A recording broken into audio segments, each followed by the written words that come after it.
Shalom, selamat pagi Bapak Ibu, saudara-saudariku yang terkasih dalam Tuhan. Salam sejahtera bagi kita sekalian. Mari kita menyambut hari yang baru, yang penuh anugerah Tuhan pagi ini bagi kita sekalian dengan bersukacita sebab anugerah Tuhan, kasih setia Tuhan tak pernah berkesudahan. Oleh karena itu, pagi ini sebelum kita melaksanakan seluruh kegiatan kita, mari kita terlebih dahulu menerima firman Tuhan yang menjadi kekuatan bagi kita menjalani hari ini. Sebelumnya mari kita berdoa bersama-sama. Ya Tuhan Allah Bapa kami dalam surga, terima kasih buat hari yang baru Tuhan anugerahkan bagi kami, dan kami bersyukur, bersukacita sebab kami tahu Tuhan yang setia akan menolong, memeliharakan dan memberkati kami sepanjang hari ini, dan menolong kami hidup berkenan selalu di hadapan-Mu. Ya Tuhan, sebelum kami melaksanakan kegiatan kami hari ini, kami membutuhkan firman-Mu. Urapilah kami dan ajar kami mengerti firman-Mu dan melakukannya. Dalam nama Tuhan Yesus kami mengucap syukur menyambut firman-Mu. Amin. Bapak Ibu yang terkasih dalam Tuhan, pagi hari ini saya mau mengajak kita sekalian membaca firman Tuhan dari Amsal 15 ayat 13. Hati yang gembira membuat muka berseri-seri, tetapi kepedihan hati mematahkan semangat. Pagi ini saya beri judul renungan buat kita, tetap semangat. Tetap semangat adalah salah satu ciri orang percaya. Karena apa? Karena mempunyai pengharapan, menunjukkan pengharapannya kepada Tuhan Yesus. Bapak Ibu yang terkasih dalam Tuhan, Amsal 17 ayat 22 mengatakan, hati yang gembira adalah obat yang manjur, tetapi semangat yang patah mengeringkan tulang. Kita harus menghindari kepedihan hati karena bisa mematahkan semangat. Apapun penyebab yang membuat kita tidak bersemangat, kita harus menghindarinya.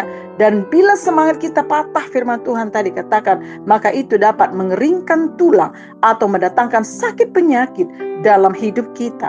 Oleh karena itu, hati yang gembira membuat muka berseri-seri, dan hati yang gembira adalah obat yang manjur. Hal ini Bapak Ibu terjadi bila kita sungguh-sungguh bersemangat dalam Tuhan Yesus. Saat ini memang kondisi yang kita hadapi adalah bagaimana kita cukup panjang melewati pandemi bersama-sama dan belum 100% pulih kondisi hari-hari ini.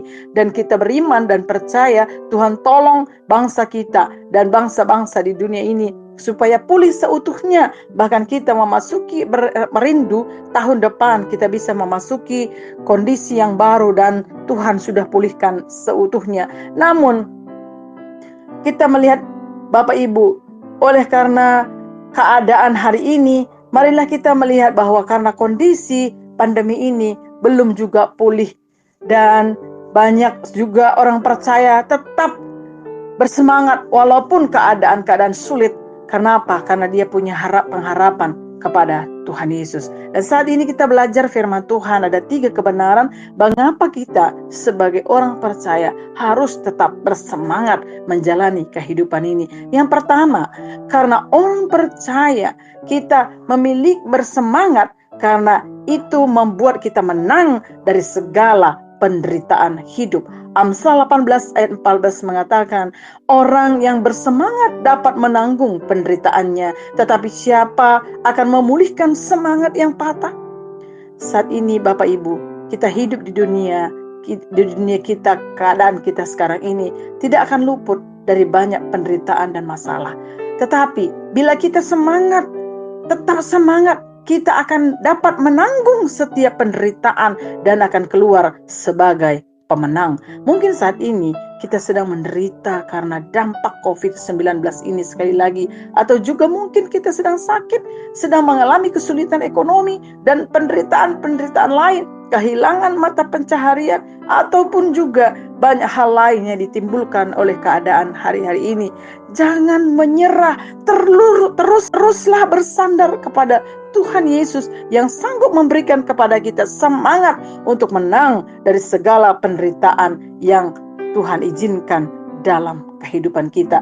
Yang kedua Bapak Ibu, mari kita tetap semangat. Oleh karena apa? Karena Orang yang bersemangat itu akan diberikan kekuatan baru senantiasa oleh Tuhan. Yesaya 40 ayat 29 sampai 31 berkata, Dia memberi kekuatan kepada yang lelah dan menambah semangat kepada orang yang tak berdaya. Orang-orang muda menjadi lelah dan lesu, dan taruna-taruna jatuh tersandung. Tetapi orang-orang yang menanti-nantikan Tuhan mendapat kekuatan baru. Mereka seumpama raja wali yang naik terbang dengan kekuatan sayapnya. Mereka berlari dan tidak menjadi lesu. Mereka berjalan dan tidak menjadi lelah.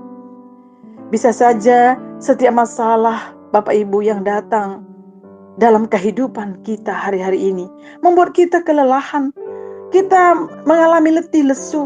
Tetapi bila kita menanti-nantikan Tuhan, berharap kepada Tuhan, kita diberi kekuatan baru, semangat yang selalu baru.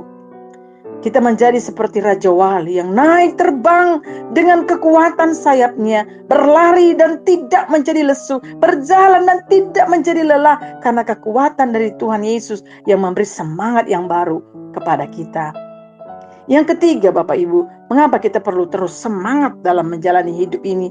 Karena orang yang bersemangat dapat memberikan semangat kepada orang-orang lain di sekitarnya. Yesaya 50 ayat 4 berkata, Tuhan Allah telah memberikan kepadaku lidah seorang murid, supaya dengan perkataan aku dapat memberi semangat baru kepada orang-orang yang letih lesu. Setiap pagi ia mempertajam pendengaranku untuk mendengar seperti seorang murid.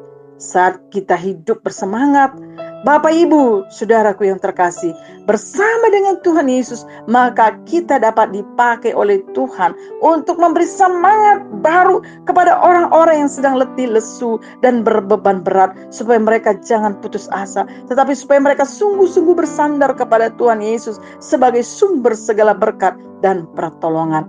Saat kita bersemangat, maka kita bisa menanggung, kita bisa menjadi berkat, menjadi memberi semangat, memberi kekuatan, menginspirasi orang-orang yang ada di sekitar kita.